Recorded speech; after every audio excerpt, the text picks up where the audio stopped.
Hello, folks. Welcome aboard for a bit of a preview stream we've got this evening. I'm being joined by Matt from Rivet Games. Hello, Matt. Hi, how are you?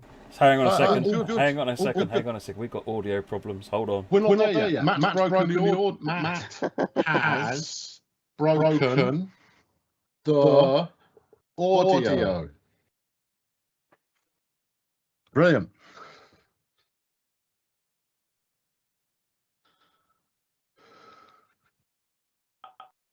We're back. You had the stream unmuted, didn't you? You had the stream unmuted, and therefore it was all doing its thing. So I'll start again. Hello, everybody. We're here on Friday to do you a preview of the 1938 stock coming from Rivet Games, and to help walk us through that is Matt. Hello, Matt. Yep. Hi. How are you? I'm very good. I mean, if it weren't enough to have multiple Matts involved in Train Sim World, here's another one for you to catch, and we've got another Matt in the background who is going to be the voice of the Mr. Ons when the time is upon us. Matt, say hello. Hello. There you go. So Matt's driving this evening. Normal Matt is driving. Rivet Matt is going to be walking us through some things, and obviously, if you've got some questions to handle, then we'll go ahead and handle them. So what are we looking at this evening? So we're going to be looking at the class, the 38 stock for the Bakerloo line, and just going to be giving you a little preview of that and showing you around and taking it for a run. Okay, smashing. Well, let's have a look at the kind of services that we've got, because it's not an exact replication of all the services that were on the Bakerloo line beforehand, or is it? No, so it's not exact, because this train doesn't run it doesn't have the same performance as the 72 stock. So with this one, we took the original services that the 72 stock used, and we've reworked them so that this train will work with them. So you'll notice there was like around 200 services before, and they've been cut down to 184 services so that this train can fill the same amount of time, because it's a slower train. Okay, all right, awesome. All right, which service do you recommend we take a look at then? I think Matt's got a service ready for us that'll drop us in at the depot. Yeah. Okay. All right, super. So we're going to have a look around the train as much as possible. We're all familiar with Bakerloo line already, so it's less about the line and more about the train. Well, I'll leave it to you. I'll just sit here and ask questions as they come up. Matt, it's your show. Off we go. Yep. So I mean, if you want to take a look around the train, the cab, this is the new built-in cab. So we took the 483 and we rebuilt it so that it was like the original 38 stock, and what Matt was just doing there is like one of the new features that we've added in, so you can now change the destination boards in the cab. You couldn't do that before, and so that was one of the nice new features that we've kind of added in. Yep, you'll see it up on the front there. Nice. Matt, you might want to switch the cameras off so we can see the whole thing without me getting in the way.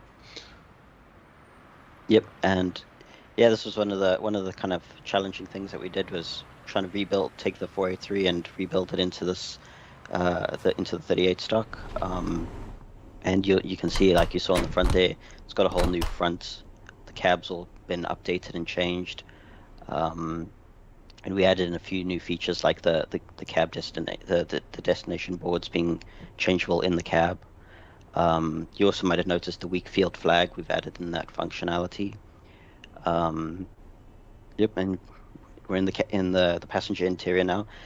This has been all redone so that it's kind of more authentic to the old style that this was in. And this is quite a nice little interior, because it's got all wood flooring, wood paneling. It's quite an interesting interior to have. And if we go through there, we've got the 483 that we originally done. It only had 2 units.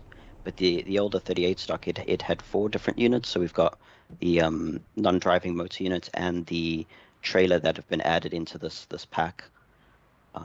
So this is one of the trailers. Yep. So is this a brand new timetable, or are we just literally replacing the one from the 483? It's a new timetable, I think. Yeah. Okay, so we're obviously going to get to hear it and see it in motion. How's the power difference? I mean, is it using the same underlying power that you get in the 483, or has that been remodeled in Simulgraph? My understanding is there were changes done, but I don't think there was a lot of changes done for that. So because we've got like the weak field, they've added in functionality like that to change how the power works. But it should still react in a similar way to the 483. Well, we're going to get Tintin. We're going to give you every opportunity to hear the sounds as it moves along. And then you'll be able to judge for yourself whether the sounds are different or not. Have the sounds been re-engineered, or is it a copy and paste sound job? I'm not too sure on the sounds. I think a lot of them were reused, especially like the cab sounds and stuff like that. That was all redone.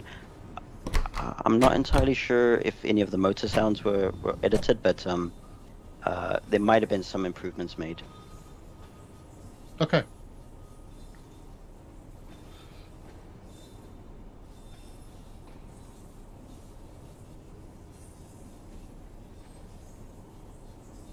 So, how many cars are there in this particular train?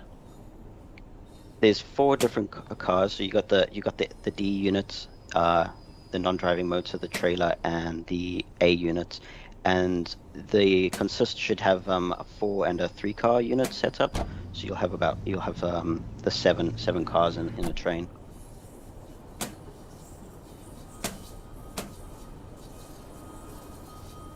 Okay, well, once we've been to the next, the first station, I should say, we'll get Matt to stick the cab light on, even though you would usually run with the cab light off, just so we can see a little more of what's going on. Yeah, I was going to suggest that just there, because I noticed where it's quite dark in there, so I thought it might be nice to turn that on. There you go.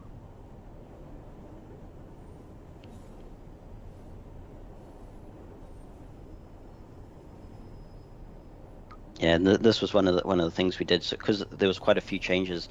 The cab lighting was all edited for this, because the 483 that it was originally based on, that had a whole different way of lighting up the cab. So this was one of the areas that we obviously changed when we created the 38 stock. The destination boards work correctly? Because while we were back in the depot there, they were all showing special service. They should work correctly. We added in special service because that was one of the kind of boards that we've noticed that we've added in more for like gameplay for when you're making your own scenarios and stuff like that. We wanted to give the players the option to be able to kind of use a special service. So there's a card in there that you can add the special service, but it's also got all the other destinations in there, so you can set them up however you want. Okay, quite a few people have asked about the weak field flag. I think Matt is the regular Matt. I'm going to call it regular Matt and Rivet Matt. We're going to go with today. I think regular Matt is the authority on the weak field flag and its purposes. So maybe you can do us a demo of that when the time is right, Matt. Trying to remember to unmute myself. Yep. When we get to Queen's Park, I will demo with the weak field and why it's there and what you use it for. Yeah, it's a nice little extra feature that this train has. It's quite cool.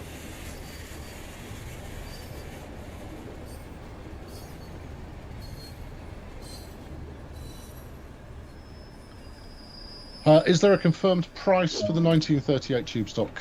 It's the same price as a regular Loco DLC pack. So that's $11.99 in pounds. I don't know the local pricing, so it's whatever.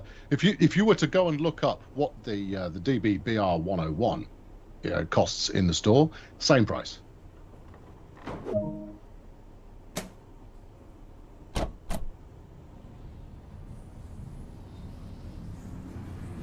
InstaSim says euros and dollars are $14.99, I believe. Sounds about right.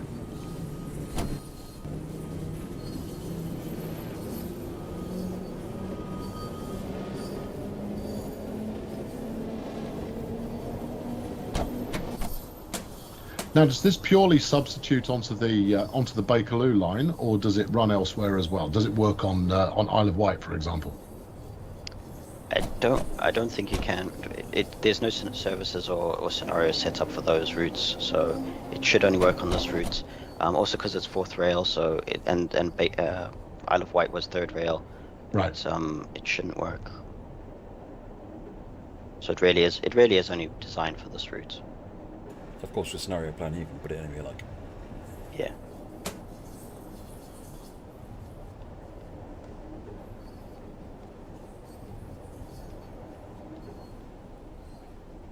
Yeah, off the rails mode, obviously you can run it wherever you like, but that goes without saying. Off the rails allows you to run anything wherever you like. Yeah, it just wouldn't make sense if you did.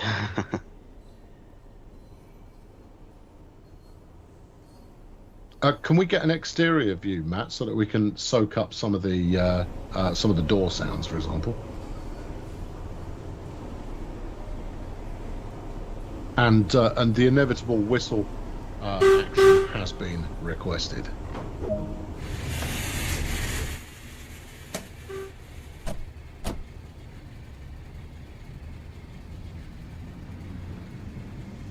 Be easier to do exteriors once we actually get above ground, because the camera's locked. Once we're over ground. Yeah, we're locked in the tunnel. But I'll do what I can. I've done some whistles though. Hopefully you can hear that.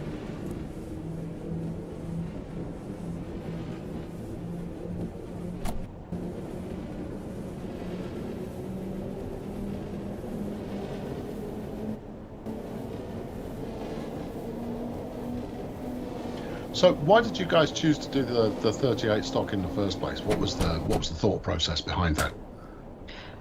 So the main reason was when we announced the Isle of Wight routes, we had people already, like from the start, requesting that we did do the 38 stock because they knew we would be making the 483. So that was one of the main reasons why we started that. And yeah, for the last 6 months we've kind of been looking at converting that over and making the 38 stock. And then one of the other reasons we decided to do this was because we had a preservation society called the London Transport Traction Group. They're kind of restoring one of these, and because we had access to them and they had reference and information that would help us build this version of the train, we decided to go ahead and do this one. So yeah, it's been quite fun. So what sort of help did you get from the Preservation Society? So they gave us some drawings and some like more technical information on like what differences there were between the 483 and the original 38 stock, and on top of that they gave us information on like how to improve the simulgraph to work for the 38 stock and how it would run on the Bakerloo route, and yeah. And they also gave us some reference images and a little bit of extra help on clarifying things that were different because this train's been around for such a long time. We're getting old reference for it. It was always hard to kind of know what changes belong to what eras. So they also helped us kind of steer us in the right direction of when we were looking at reference, what was right and what wasn't for the time period that we're trying to make this for. So you're part of the art team at Rivet. So when you're looking for reference material for a new train, what are you looking for? What are you hoping to get in order to do your job? So really what we're looking for is good quality, high resolution images, and generally a good batch of images from the same train, so that we know that we're making, when we're making it, we're referencing one train, because all different trains have like different variants and changes, and they get serviced and things get changed. So it's quite difficult to make a train if we don't have like one set of images that we can just refer back to. And with older trains like this, it's a lot more difficult to get that because we're relying on pictures that were taken in the past, and we don't necessarily have access to the train to get the authentic reference.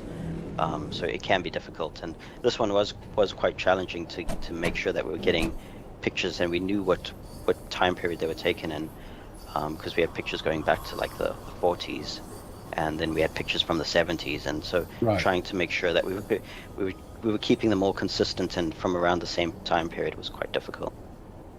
So what difference does it make if you can actually go and get eyes on yourself and take your own reference photos?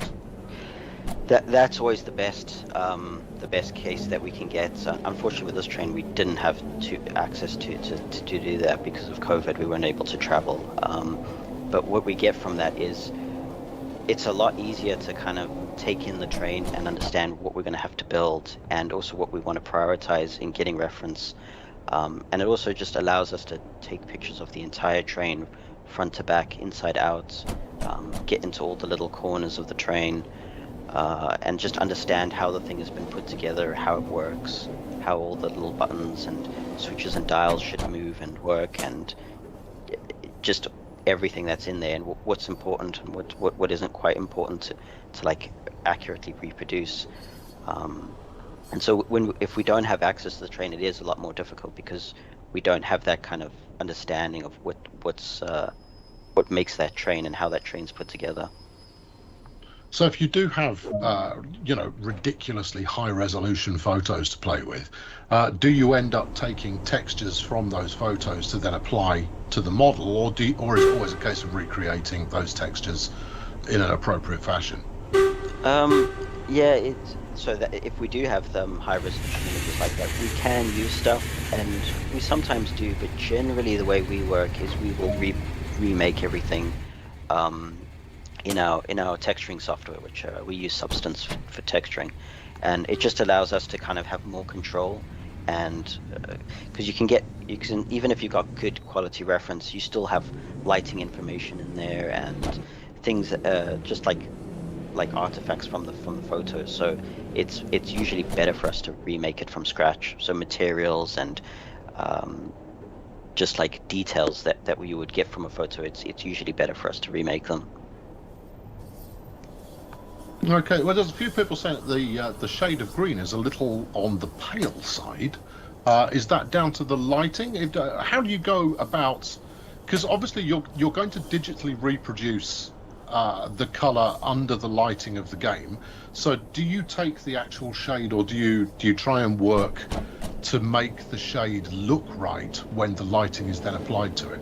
Yeah, that is a difficult one, and it's something that's always it can be a headache depending on the train and the color and what you're trying to do.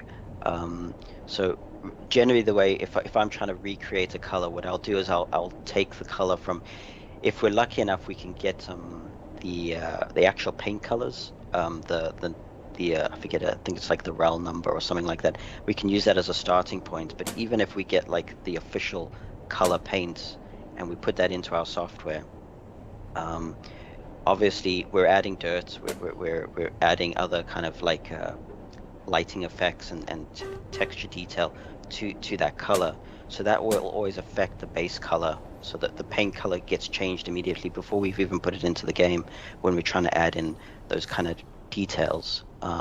Then when we bring the texture and the colors onto the train in the game, we then have to deal with the lighting of the environment, and it's not just one environment lighting that we've got to deal with. Is it the morning? Is it the evening? Is it midday? The lighting affects the train and completely changes throughout the day. So it is quite difficult to sometimes accurately reproduce that right color. And then, like you say, in the cab here, we do have a light bulb that's in there, which when that's shining on the paint and in the color, it will tend to wash things out and make it a bit lighter. Yeah. And that's how the Unreal Engine works. The brighter, the more light and the brighter there is something that the light is shining onto, the more it will get washed out, and it will go more towards white. So if we had a light in there was almost the intensity of the sun, you would just see white. You wouldn't even see any color really. Well, once we're above ground, we can turn the cab light off and see how it adjusts the shading of the color to kind of illustrate that, I guess. Yep. And the other thing, coming back to color, if we don't have the paint colors, what we're trying to do is we're trying to use photographs, and those also then give us.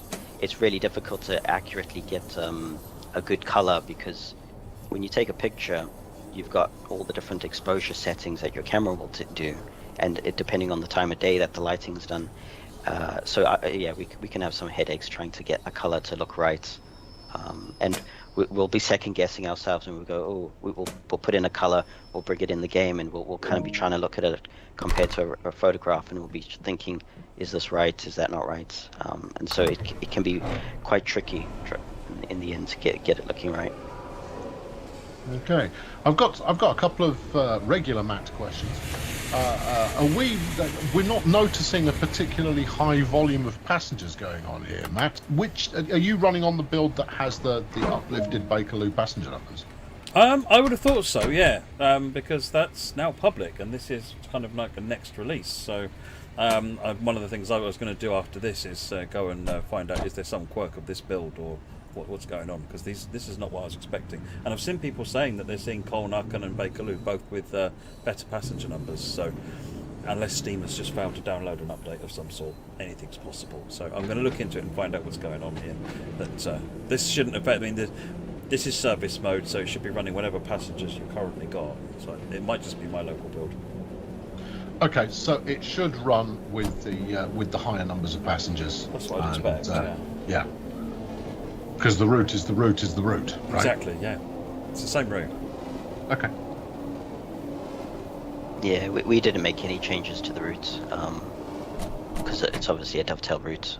So we didn't make any changes to the route for the 38 stock.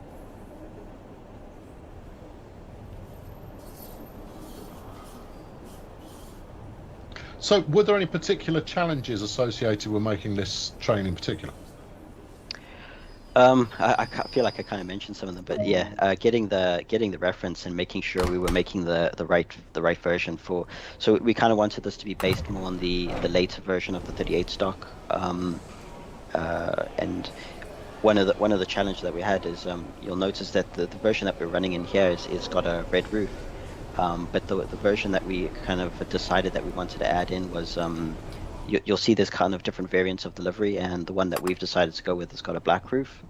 But because when we were making this, we'd originally made the red roof version, we decided that instead of removing that version, we would add both of them in. So when you get this pack, you'll get two variants of the livery, and so one will come with a red roof, and it'll have gold lettering, numbers, and I think it says London Transport on the side, if I remember right. And then you'll get another version of the train with a black roof, and it has white numbers, and it has the London Underground logo on the side of the train.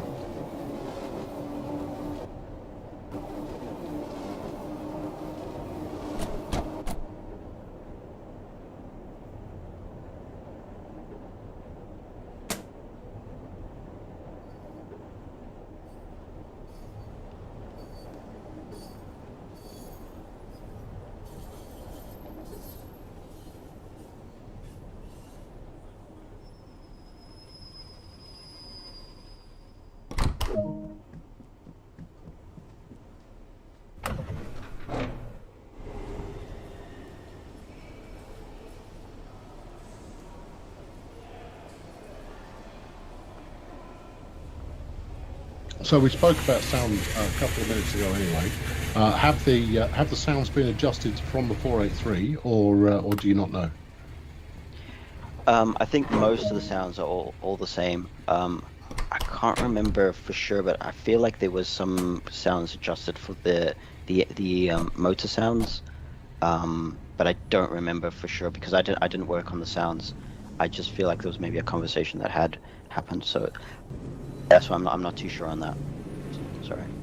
No, that's okay.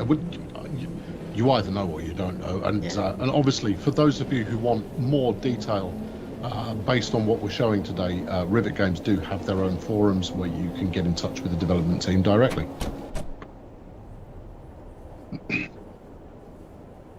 Noticing that the brake gauge actually appears to be somewhat difficult to read if you're in the driver's view there. Yep. It's just out of view.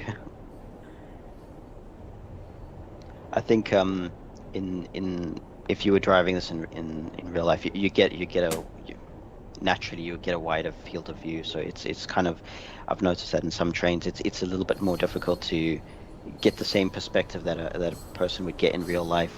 So it's a bit unfortunate when you're trying to make these and you're trying to get everything that you would normally see. It's a little bit hard to do that because you can't lean and move to the sides like you would in real life. Daniel's asking if this is a dev build. It is. Basically, anytime you see something pre-release, it's always a dev build. But with this being 1 week from launch, well, under 1 week from launch, this is pretty much final that we're looking at now. Could we ever go with the cab windows open, or are there safety features that will prevent us from having that kind of fun? No, you should be able to open the windows. It's very old school, this train, so you just got those little leather straps that keep the window up, and you just unhook them and they come down.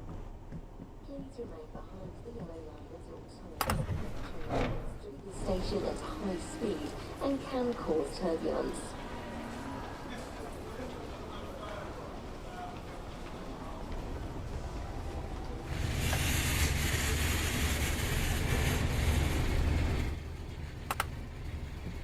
Does the destination board only show locations on the Bakerloo line, or does it include the more from the underground network? It just shows the Bakerloo stations. Yeah, we didn't want to. We couldn't. We tried to keep it a bit sensible in what we were doing because the way that we add the destinations to the train and set them up, it can be a bit crazy if you add in too many. So we tried to keep it sensible, and we just used the Bakerloo's destinations. But like I said, we added in the special service as an extra kind of destination. Right. Do you know if the destination board is dynamic, so it will show destinations on other routes in off the rails mode? No, because it's only set up to use true destinations in the Bakerloo line. Yeah. Yeah.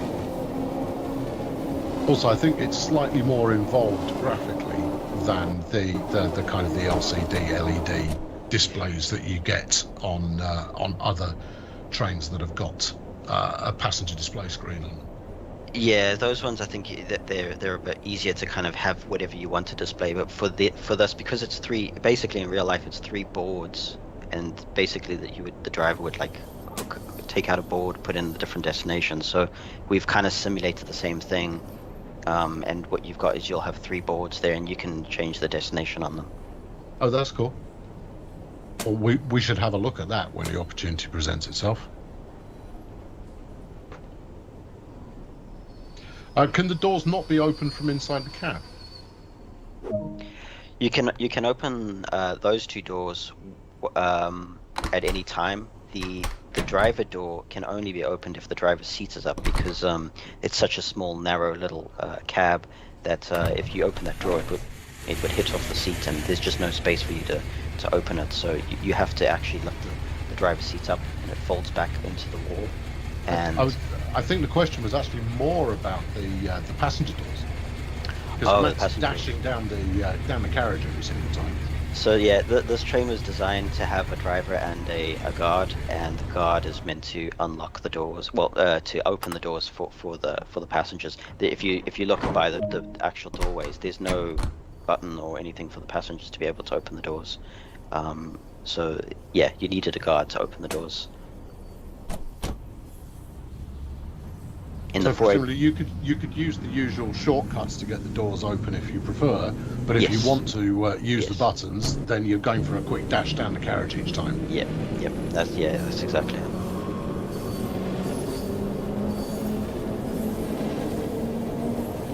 Again, we were kind of trying to set up the train to replicate authentically how the 38s would have actually worked. And so yeah, you would normally have a guard, and he would open the doors for you.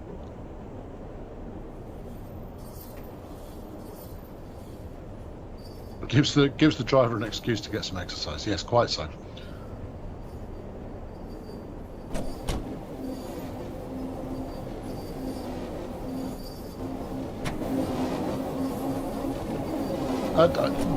You'll know this from having seen the work that the preservation team had done on your source material.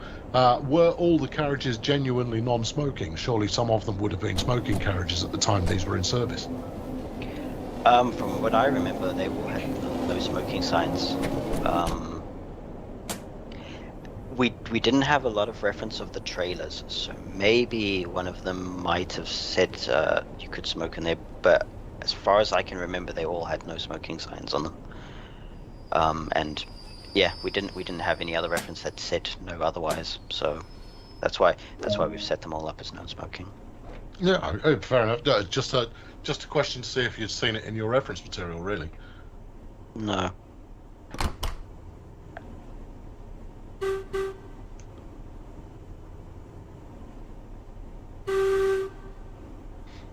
Matt, is there a way to change where it says special? Or is there something I'm missing that I can use to change where take the special thing out?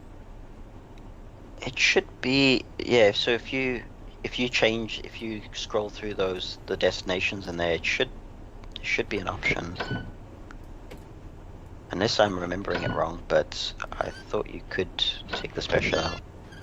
So I can set it like to not in service, for example, which just says not in service special.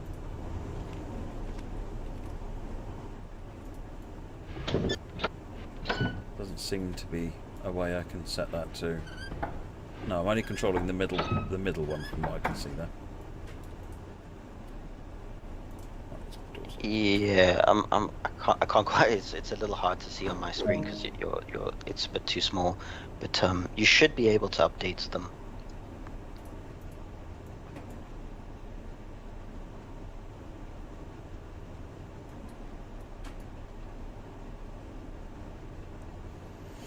Don't know. Let's get to the next station.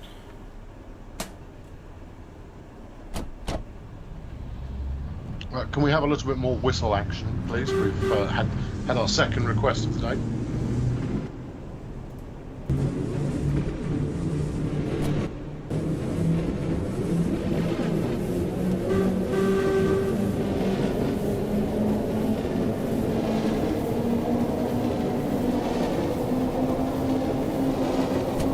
Now, where is the whistle control, actually?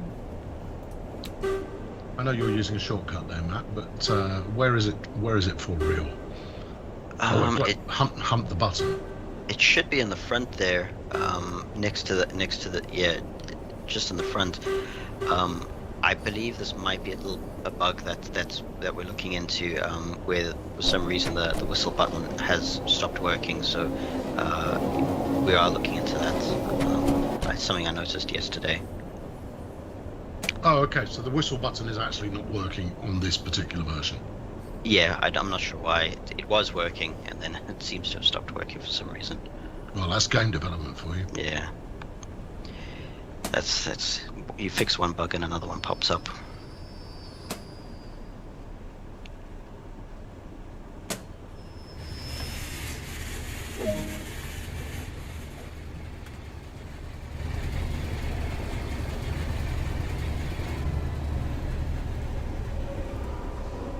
The number of passengers seems to be picking up. I wonder whether the busy curve is set to start at 7 or something. I'll look into that, because if that's the case, that's probably a bit late. We last talked about it as 7:10, so it might have been 7:15 was kickoff. Yeah, it could be, because it's definitely ramping up now. But yeah, 7 is probably a bit late. 7:15 is a bit late. Probably more like 6:30. So we'll show off the scenarios once we finish this run, because several people have asked about that, and we'll run through those. We'll let you know what you can expect.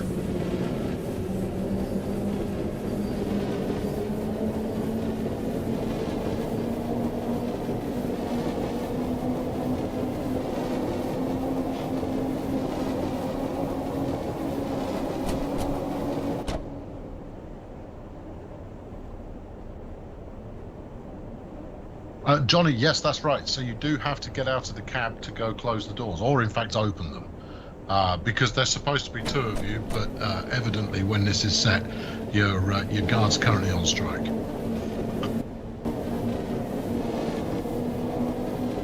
Right, so if we turn the cab light off now, let's see how that changes the way that the colour in the cab is actually reflected.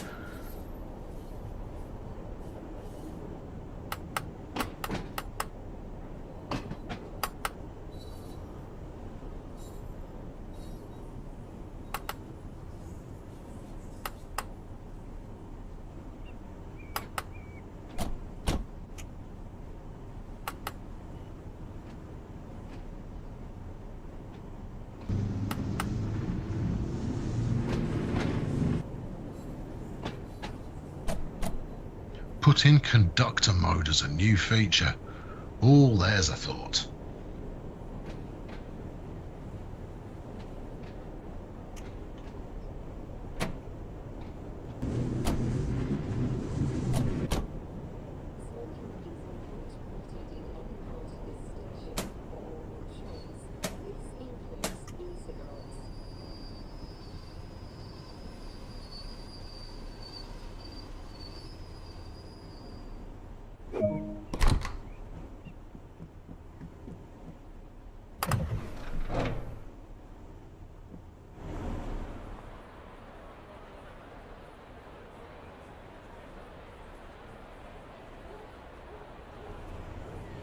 Still not a huge number of passengers going on here. Well, that's obviously something to be investigated.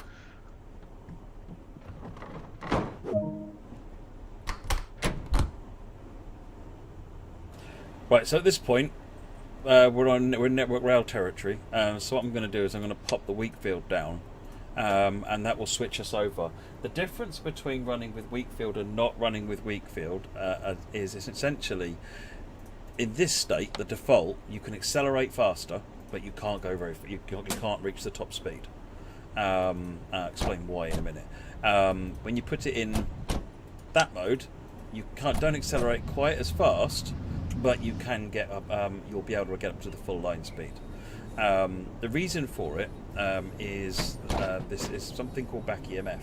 So if you just get hold of a motor and spin the blade, the pillar, it will generate power. You know that old science trick, with the experiment you did in school, where you hook a light bulb up to your motor, spin the motor, and the light bulb comes and starts glowing. That's because the motor's generating power.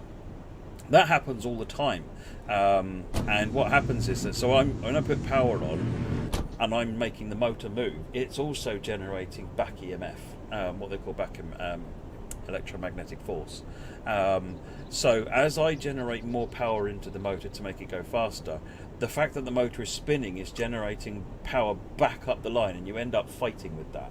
So at some point it just stops you going any faster. And what happens is with weak field is a special way of controlling the motor. I'll let you look up exactly how it does it. What that means is by adjusting how it controls the motor, it means that it can shunt the EMF essentially in a different direction. That's a really, really simplistic way of putting it. Gets it out of the way so that you can actually then run the motor faster. But I'll let you look up the science. If you just Google weak field back EMF, you will get lots of pages that explain it. It's common to a lot of Southern Electrics usually go series parallel weak field on the driver's lever. In this case, it's over here, and you just pick which one you want. You wouldn't change it normally when you're driving, because the driver doesn't have arms that can reach over there. But yes, that's why weak field, and that's why it's there. Got a couple of people suggesting that the flagging is the wrong way around.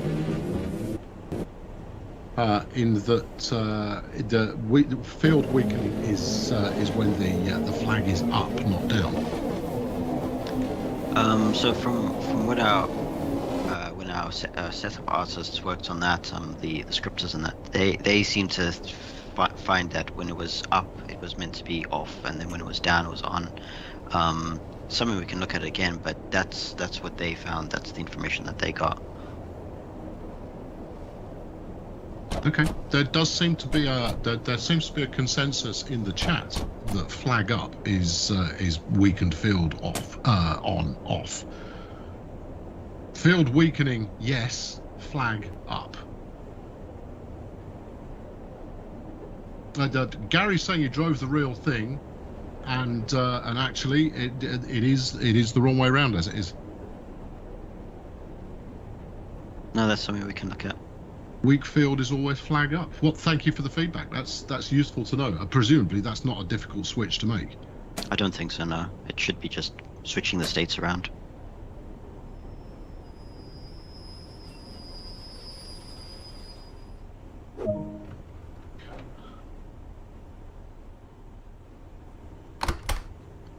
All right, let's do a silent run up to the next station, and Matt, if you can give us some nice exterior shots as we go along the way, so that we can hear it in motion. Got a tunnel here, so I'll go through the tunnel, stop, and then go again, because it won't No, let me okay, do the exterior fine. in the tunnel. Well, I didn't put the tunnel there. Oh, I'm still blaming you, son. Or chat. I can blame chat.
There we go. We gave you just a quick burn there with no other chatter than just the train doing its thing, because that's what people want to see, or rather hear.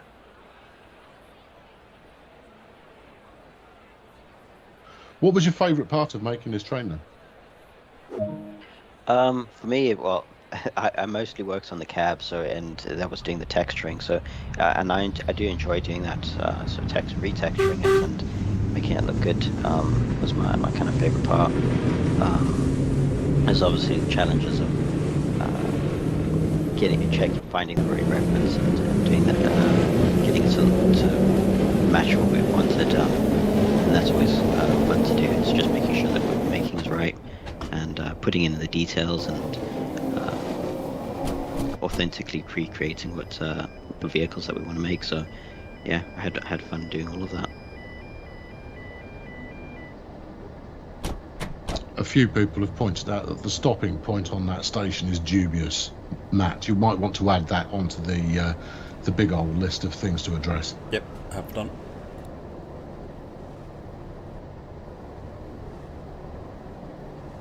And we've got a few requests to get a listen to the compressor sound from startup. You'll need to tell me how to do that, and I've not heard it just through natural use of the brakes.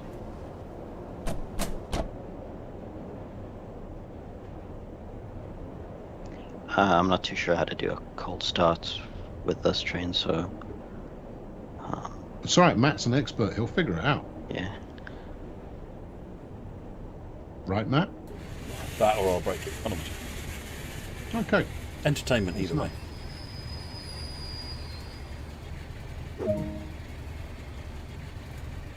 How much control have you got over the front lights? People are saying there should only be one central front light on rather than all three lit all the time.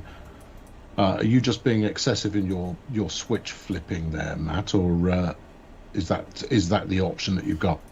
Just got headlight on, headlight off. Okay. Yeah, there wasn't a lot of controls that I remember when we did this. I didn't work on the exterior, so I don't know if that's what it should be, but I'm sure that they would have checked that. So.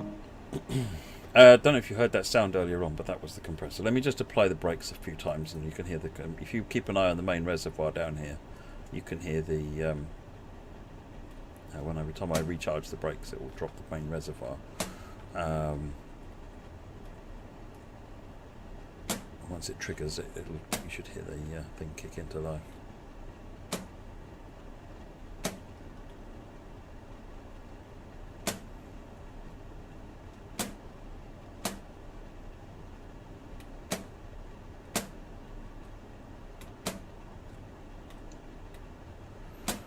Soon.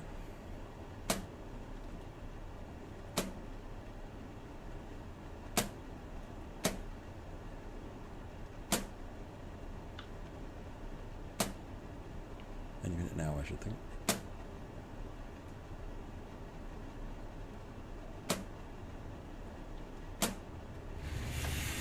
There it goes. You can see main res is coming up now.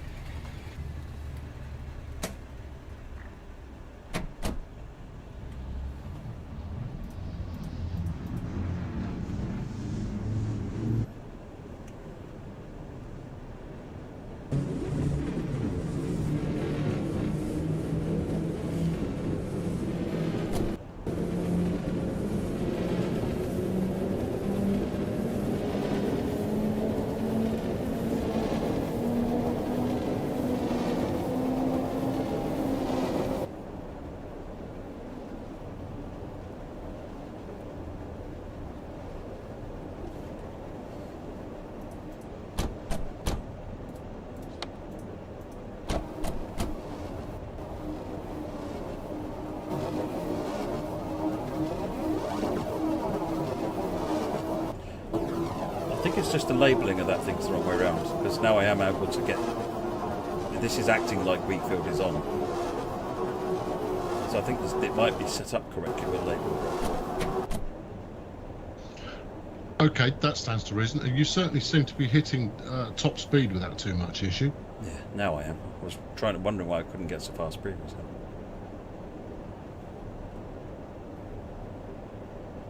Okay, so air quotes, physically it's performing correctly, but the labelling is a little misleading. Yes.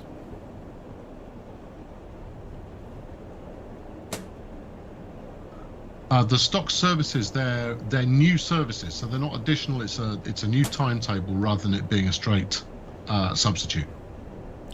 But the new timetable is essentially based on a copy of the original one and then made to work with this. Because this has got such radically different physics, it wouldn't slot into against the timings for a 1972 stock train. So, but it is similar to what you've got. It's just implemented as a second timetable.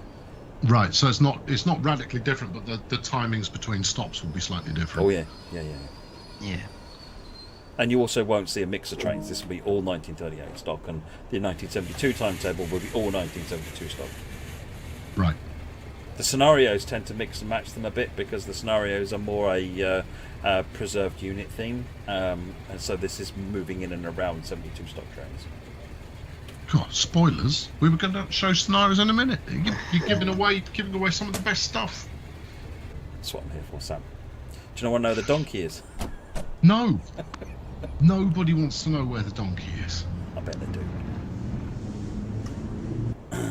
Are we still looking at increasing the services on Bakerloo overall, or is that abandoned for all intents and purposes? It's not abandoned, no. But because we've had, there was, I think, 4 key things that needed to be that I identified that we needed to do to get the Bakerloo, to make it worthwhile redoing the Bakerloo timetable.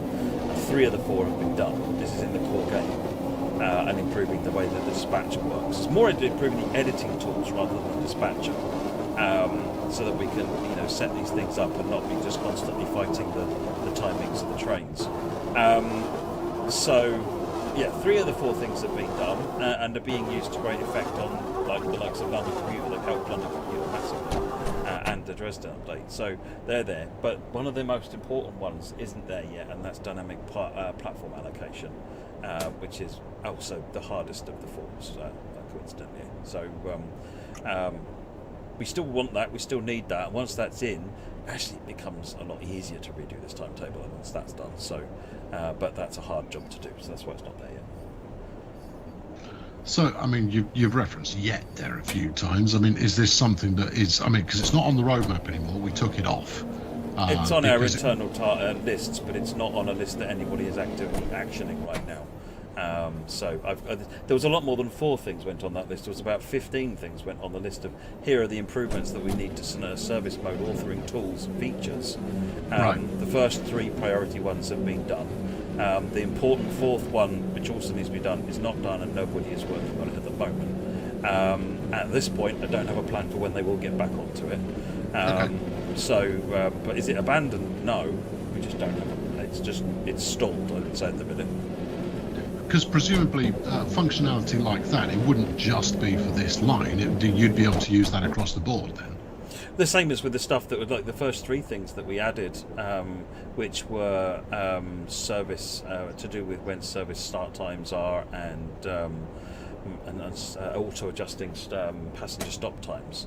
Yeah. Things like that. Because they've already been used in several timetables, in fact. So yes, these are already tools that are saving lots of time and making it to where we can spend more time doing more cool things in timetable rather than spending hours and hours and hours doing mundane things. Okay, right. When we take off from this particular station, because that's what it's called in the technical sense, could you do a quick beginner's guide to the throttle handle on the 38 stock? For those who aren't familiar with it already, it may well be similar to or identical to the 72 stock, because I don't know. But it would be good to get an idea of what the different settings actually do. Okay, so it's not the same as 72 stock. 72 stock is what they call a combined handle, where the throttle and the brake are all in one thing. This has got 2 separate controls, so your brake is over here, and your throttle is over here. You've also got 2 forward settings here, one forward 1 and forward 2, which is, you treat them mentally like gears. They're not gears, but it's effectively forward 1 is slow movement, forward 2 is for faster movement. Like on Isle of Wight line, I think they only ever use forward 1, for example. So this master controller, in reality, it's sprung. And it's held down in the game, for otherwise it would be a nightmare to drive. So it's held down at the moment, and the idea being if you release it, it springs up and the brakes will come on. So you hold it down and you turn it around. So when I move it into, let me just move the brakes. I'll cover the brakes in a minute. So when you move this into shunting, what happens is that you'll get a notch of power. This is like basically, instead of having like on your model railway where you have like a dial that you can dial power up and down, this has basically got 3 buttons. Yeah, so you put it into this mode, and you press the button which says shunt. And this is about all you'll get out of it. You'll get very little power going in, and it really won't accelerate much more than this. It'll just go very slowly. Split it up into full series, and it puts more power into it. So again, we pressed a button, we've now got more. It's no analog control, it's a very, very coarse-grained control. So we're accelerating again. Now if I put it into full parallel, and the difference, again, when you look up how back EMF and all that stuff looks, you find out about a series of parallel. It's how it's all electrically wired and connected together. In parallel, it means you can put a lot more power in. And again, that's like pressing the third power button, we get more power going into the train. So it's a very, very coarse way of controlling the throttle of the train. One of the other things with this is if I now drop this to 1, you'll notice the power hasn't gone down. We're still accelerating at the same level. And only until I go to off does it reset the power back to 0. So if you're, whatever the maximum is you've picked, is the level it will use until you go back to off. And that's common with almost every power system like this, including the, I think 72 stock is the same, and most Southern EMUs are the same as well. So that's the throttle. It's very simple, very coarse, and it's just a matter of getting used to how that works. So anyway, let me just pull in here. This is another stop that's in the wrong place by the looks of it. I'm going to be a rebel and stop where I'm supposed to. Well, as long as you don't break it. Oh, I plan on breaking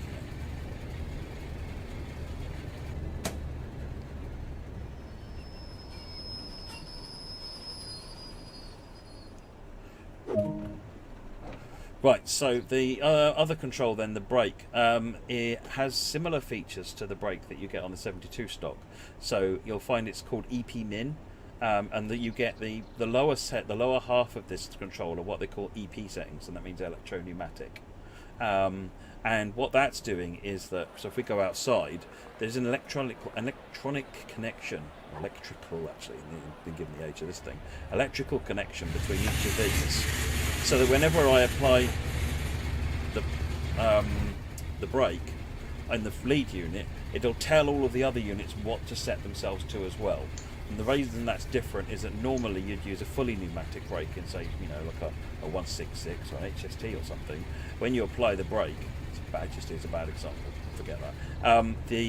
It would use the brake in the air pipe pressure to control what's going on, which is slower. So the EP brake is actually it's a superior system. It's faster, and it means that all of the vehicles will apply their brakes at the same level at the same rate. Without any kind of delay.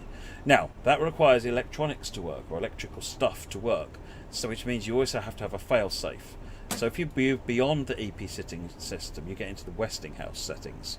So in this instance, this is a manually lapped air brake system. So this works like, really old-fashioned systems, but at this point you're not relying on any electronics or electrical systems at all, and you can manage the brake pipe using that. So normally you'll just use the EP settings and all will be good. Matt, does this have the fuse to disable the electro-pneumatics?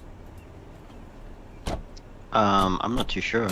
There are some fuses at the top in the panel up there. I don't know if they okay, no, I don't think, none of those work. I don't think they do. Right, okay, so on the 72 stock there was a fuse that disabled the EP, which meant that you had to use the Westinghouse. But you can just use the Westinghouse, you don't have to. And what you'll find actually is, let me just go forward a bit. If I put it in through all the way beyond, so that's Westinghouse hold, the brakes have released. Yeah, so, and if I put it back into EP Max, the brakes will come back on again. So more brake in this instance, moving the brake handle beyond EP Max will actually give you less brakes. That's a little bit confusing until you get used to it. So make sure you stay at no higher than EP Max, because once you hit Westinghouse hold, your brakes are off and you're running that red light and missing that station. Trust me, I did it earlier on. It's fun. That's beautiful. This uses the standard control set, right? There aren't any additional controls that people need to be aware of. No, I'm using AD, I'm using semicolon apostrophe. On the controllers, the controller would be exactly the same. As someone said earlier on, for your door controls, it's left D-pad, left, right, exactly the same as you normally use. It's, right. Yeah, there's nothing new to learn here in terms of driving, in terms of the controls, just maybe the way that they work. Yeah, I think you're right. That seems to be that's like the main way that, and we always try and like make the set up our trains the same as your trains so that there isn't like extra. It's not different. We want them all to be consistent.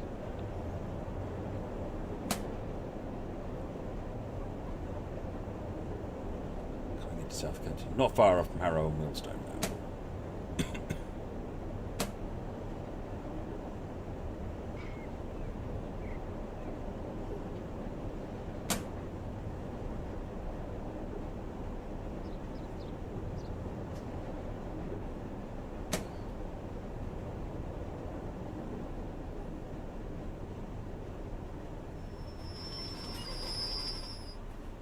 Not a bad bit of stopping there, Matt. With EP Max, the location was good.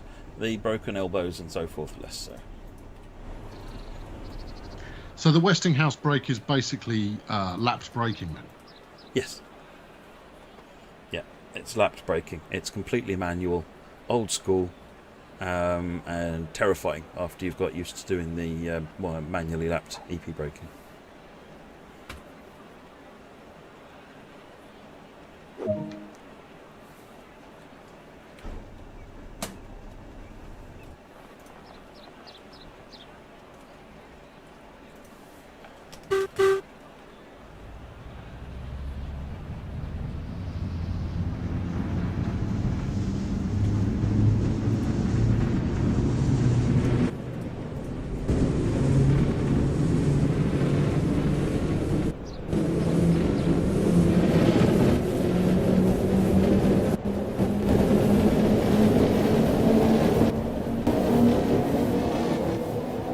Is control over the passenger, the cabin lighting, the passenger car lighting, is that from the guards panel as well?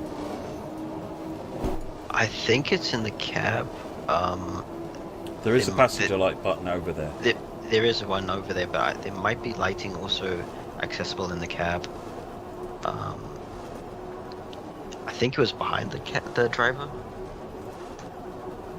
It might be a different button. I can't remember. I was looking at it earlier and I thought it was the passenger lighting, but it might not be. On the if you look to your left. What was that? Cab light. Oh, is it the cab light? Okay. Otherwise, it'll be by the guard room because that's where a lot of the passenger stuff is controlled.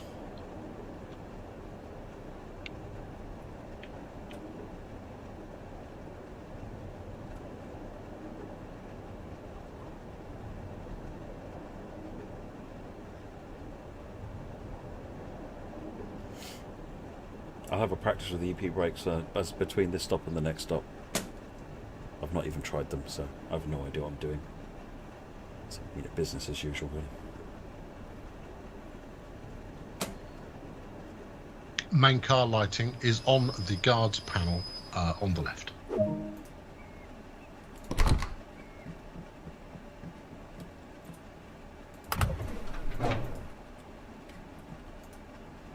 That one, passenger lights. That off doesn't seem to do anything. Oh, just get off the train. Are you being interfered with by unruly passengers?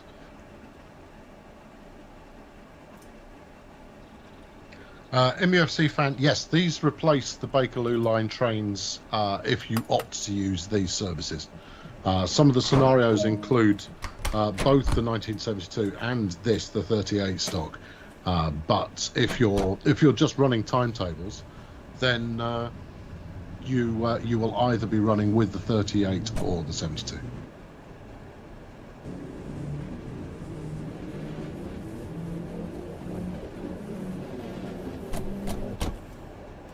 So if I push all the way through to Westinghouse Hold,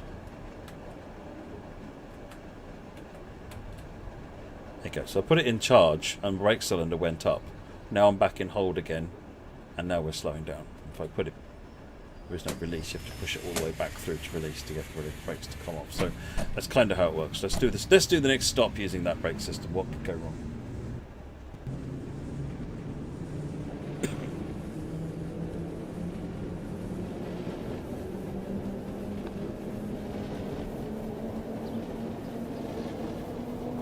So the thing you're looking at is down here, this brake cylinder. When it's in charge, your sine brake cylinder goes up. And when you've got enough brake cylinder, you put it back in hold.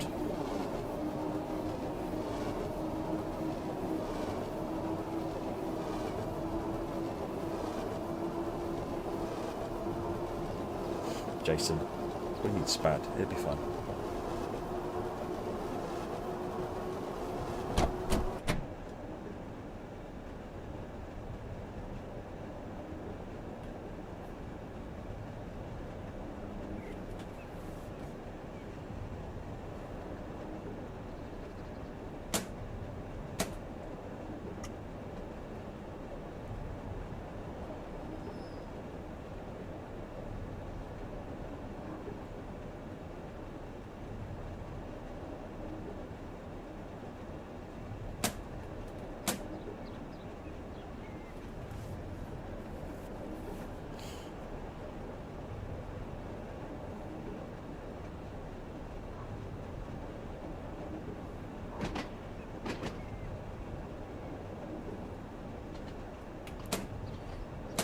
That's not a bad point, actually. I haven't seen much other traffic, any other traffic along the way, but I don't have sound, so I haven't heard any while we were in tunnels, for example.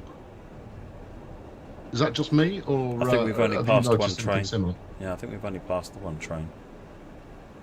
This part of this timetable is very quiet, and there are about 20 less trains on this timetable than the 1972 stock timetable. So it's less trains. Fewer. That's better. Fewer trains. Come on, Matt. You're better than that. I can't English do. Right. Got the white lights. Let's go.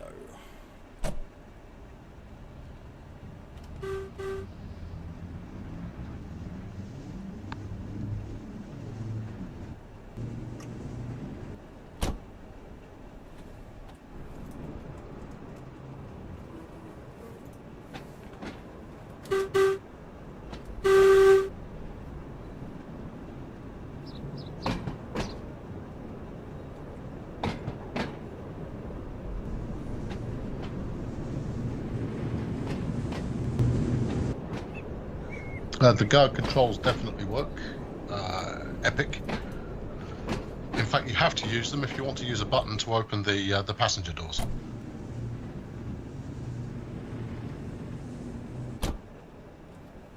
If you look back through the stream, I've done it numerous times. I've tried to use a mix of different ways of doing it. An AI guard would undoubtedly be better, but that would be brand new technology that we don't currently have. And as much as someone has to go first, this was not the time.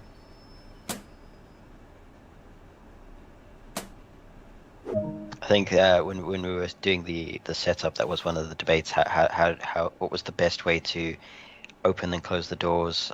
And that's we decided just to go with the authentic way of you have to get up and go down and use the guard room. Because we could have faked something in the cab, but we felt like if we set it up correctly, then it would be best. Right, you wanted to look at scenarios now, didn't you? Right, do you want to talk us through which are the ones for... So I'm guessing that's the first one. Yep, there should be three scenarios and a tutorial. And like we said before, they're kind of set up as a special service to run on the line. Alan's saying that he used to be an underground guard and that he's available for employment if we like. I don't know if you're going to be able to work on everybody's train there, Alan, but thanks for the offer. All right, scenarios. What have we got? So you got Blast from the Past, operate a special heritage from Harrow and Wealdstone to Paddington, then return to Queen's Park.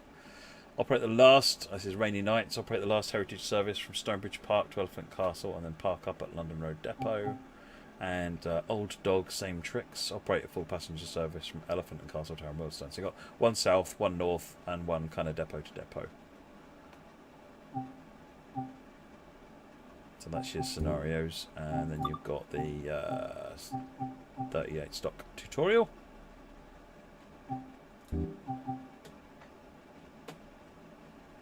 And then just reiterate the timetable. This is because it was a default timetable before we were naming timetables. Well, at some point that will get a name.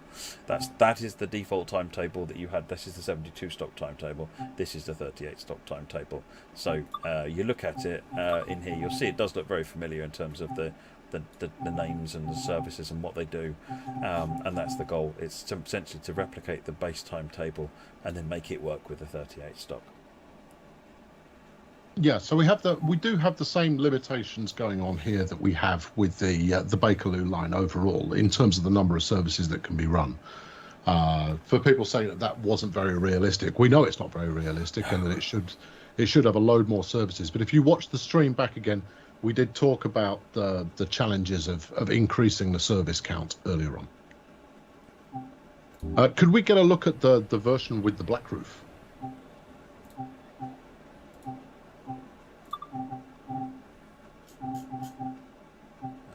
If you ever look at somewhere that in one, the sunshine. yeah. If you notice that there are a few art changes between the two versions because they're meant to be from two different eras. So the red roof version is a more older version, and then the black roof version is the newer version. So you'll notice like an aerial on the front and just other little details around the train.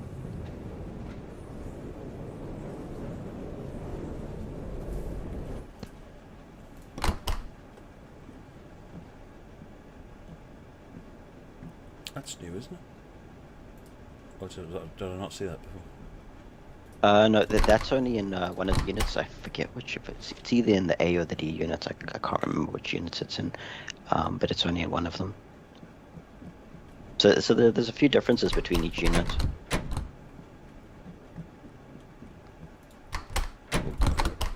Shut myself out. Let's look outside. So again, we've got the roundel on this one. Mm-hmm. Yep. Why is there no guards bar? And for those of us who don't know what that is, what's a guards bar?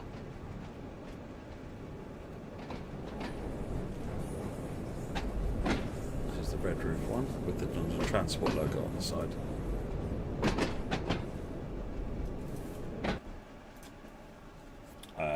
Guards bar. Is this the thing that's supposed to be on the doors?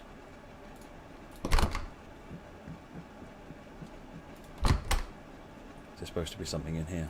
I don't know. Don't know what the guards bar is. Yeah, I'm not too sure on that either. I've never seen it.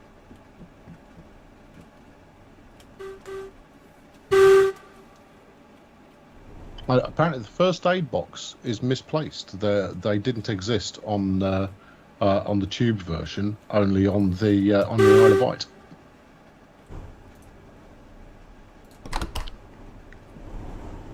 Yeah, I did not know that. That's probably one of the issues we've had with reference.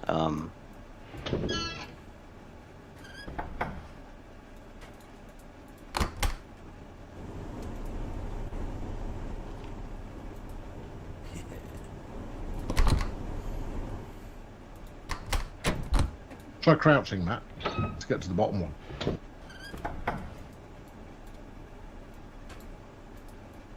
I see what you're trying. I approve of it, but let's be thorough. Yeah, that one. I'm assuming this one is where special is. You can't get to it. You can only update this one.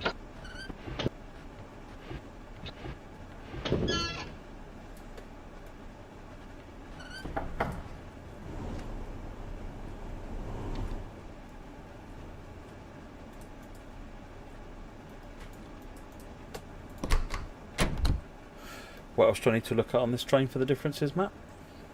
What have I not seen, or is that everything? If you jump out the front, this is an antenna for the radio. That's this thing, yeah. Yep, just there. And I think that was the main. Those were the main differences: the roof, the different logos, the antenna.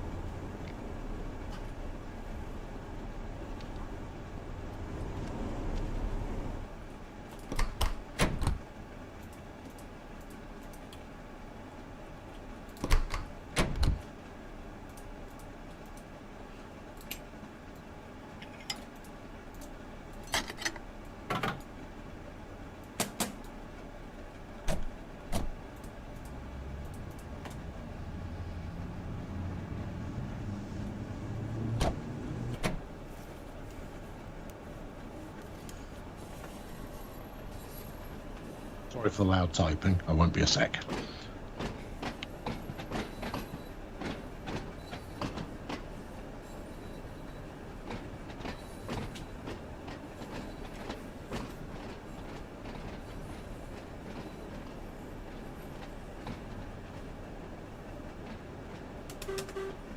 This is a slightly more lively number of passengers here as well.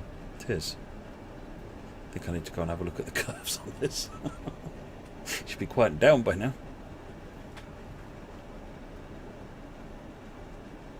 Oh, did we get an answer to why there is no guards bar? Or is it just a case of because it wasn't built? We said we weren't sure about the guards bar, so separates the guards area. So does it go across there? Someone said it separates the guards area. So I guess so that you're in here, you're not being interfered with by passengers. I don't think we have any reference of a guards bar. Not that I remember seeing. There was no. If you can find photographs, that, so. send them over. Send them to me. Send me a DM. Start a forum thread. I'm curious to see what it looks like now. That's kind of cool, actually. Is this compatible with Livery Designer? Yes. Yes. That's a pink that's a 1938 big, yes. trains. Yeah. I want to see some pink 1938 trains, everybody. No, you don't. Yeah, I do.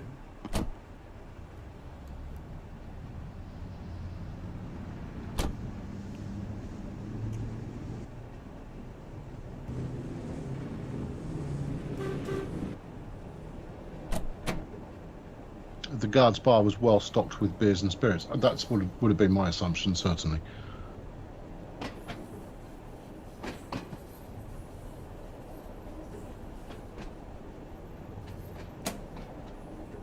Yes, I could imagine that the guards bar would play merry hell with the passengers trying to get past it.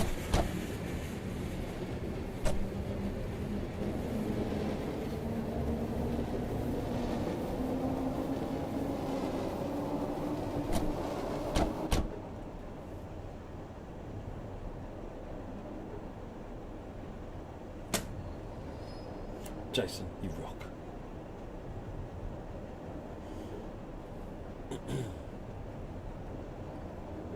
Don't pander to him, Jason. He's not worth it.